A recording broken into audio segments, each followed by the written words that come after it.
जब जिंदगी बहुत संघर्ष में चल रही हो, बहुत दुख का जीवन चल रहा हो, बहुत कष्ट का जीवन चल रहा हो,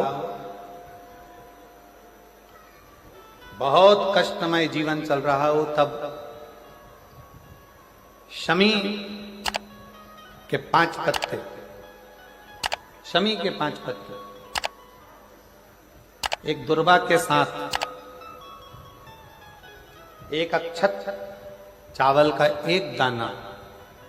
वो भी हल्दी में भिंगोया हुआ हो या केसर में भिंगोया हुआ हो,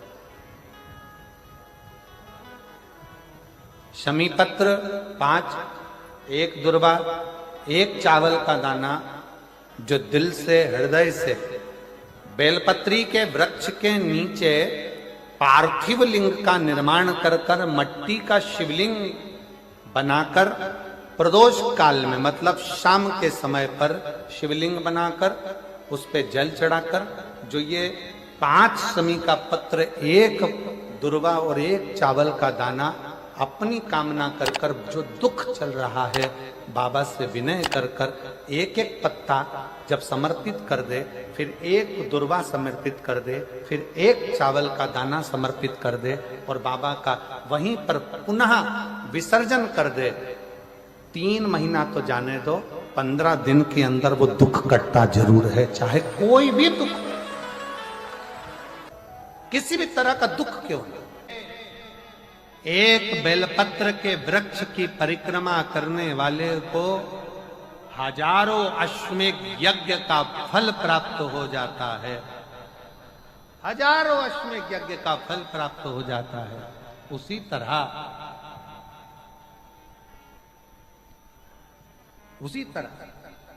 एक पार्थिव लिंग का निर्माण करने वाले को, मिट्टी का शिवलिंग का निर्माण कर कर पूजन करने वालों को 12 ज्योतिर्लिंग के शिवलिंग के दर्शन का पुण्य फल प्राप्त। बहुत ध्यान लगाकर सुनिएगा। एक बेलपत्री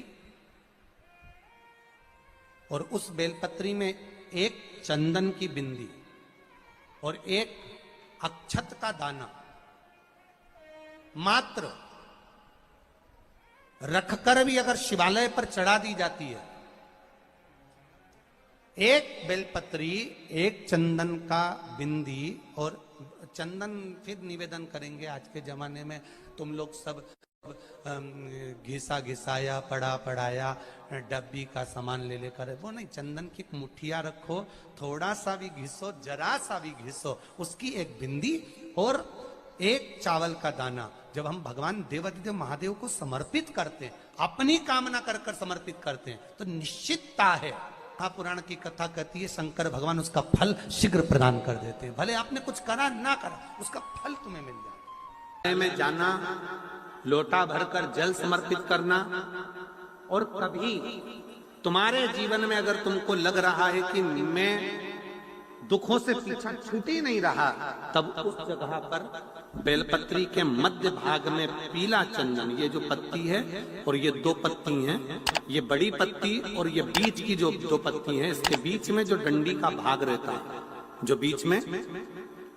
डंडी का जो भाग है, बड़ी पत्ती और ये 2 छोटी पत्ती के मध्य में जो डंडी का भाग है, उस डंडी के भाग में पीला चंदन और एक अक्षत पीला, शंकर भगवान को आप अगर प्रदोष काल में समर्पित कर रहे हैं, तो ये निश्चित है कि धीरे धीरे कर कर वो दुख समाप्त होगा, वो दुख कटेगा ही। प्रकट वर्णन किया गया शंकर भगवान की आराधना में, शिव की आराधना में, जब तुम्हें लगता है कि तुम्हारा व्यापार नहीं चल रहा, कोई तुम्हें धोखा दे रहा है, लक्ष्मी नहीं आ रही, बहुत चिंता में पड़े हुए हो, बहुत टेंशन में जिंदगी चल रही है, बहुत बीमारियां तुमको घेर ली है और चारों तरफ अंधेरा ही अंधेरा नजर आ रहा है, तुमने विचार करा अब मैं तो मर जाऊं तो अच्छा, मैं सुसाइड कर लूं तो अच्छा, मैं मर जाऊं तो अच्छा, तो मरने से पहले एक काम कर कर देखना, शंकर भगवान की आराधना कर कर देखना, शिव पर एक लोटा जल चढ़ा कर देखना, और ज्यादा चिंता, ज्यादा टेंशन हो तो बेलपत्री के जड़ को घिसकर उसका चंदन बनाकर शंकर को लेपन कर कर उसकी भी आराधना कर कर देखना कि बेल चंदन का फल क्या।